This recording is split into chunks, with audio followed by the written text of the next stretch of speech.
Lo pernah capek banget, tapi tetap maksain buat kerja karena lo ngerasa lo nggak boleh berhenti. Gua belakangan ngerasa gitu, capek, tapi juga takut kelihatan kayak orang yang nyerah.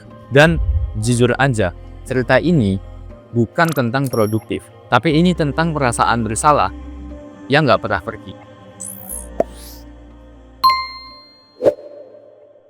Entah kenapa, setiap kali gua mau berhenti, suara di kepala gua tuh bilang, ayo lanjut. Yang lain juga masih pada kerja. Padahal badan gua udah minta buat berhenti. Tapi kalau gua berhenti, gua ngerasa kayak ketinggalan.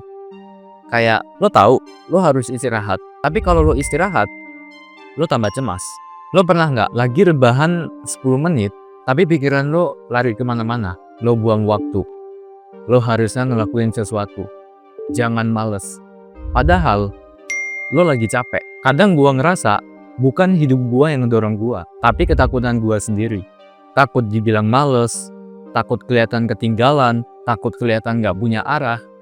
Dan yang paling aneh, gua takut kalau kelihatan istirahat. Ada satu malam, gua lagi ngerjain tugas, mata gua udah perih, tapi gua tetap maksa. Sampai akhirnya, gua berhenti selama 5 menit. Bengong, kayak mati rasa. Dan di situ, itu adalah momen gua sadar kalau ini bukan lagi produktif, tapi ini hukuman. Gua nge-push diri gua sendiri, bukan karena pengen maju, tapi karena takut buat berhenti. Besok paginya, gua bangun dengan kepala lebih ringan. Cuma karena semalam gua berhenti buat maksa diri sendiri. Gua sadar, burnout itu bukan soal terlalu banyak kerjaan, tapi karena lo kerja terus sambil mikir kalau lo itu masih kurang. Gua bukan takut gagal, gua cuma takut kelihatan istirahat. Ada hal yang akhirnya gua pahamin. Kadang istirahat itu bukan pilihan. Kadang itu satu-satunya cara buat lo tetap waras. Dan lo tahu apa yang aneh? Begitu lo izinin diri lo buat istirahat, lo malah bisa balik lebih kuat. Karena manusia itu bukan mesin. Dan tenaga bukan cuma dari kerja, tapi dari berhenti. Kalau lo ngerasa burnout, tapi takut buat berhenti, lo nggak sendiri.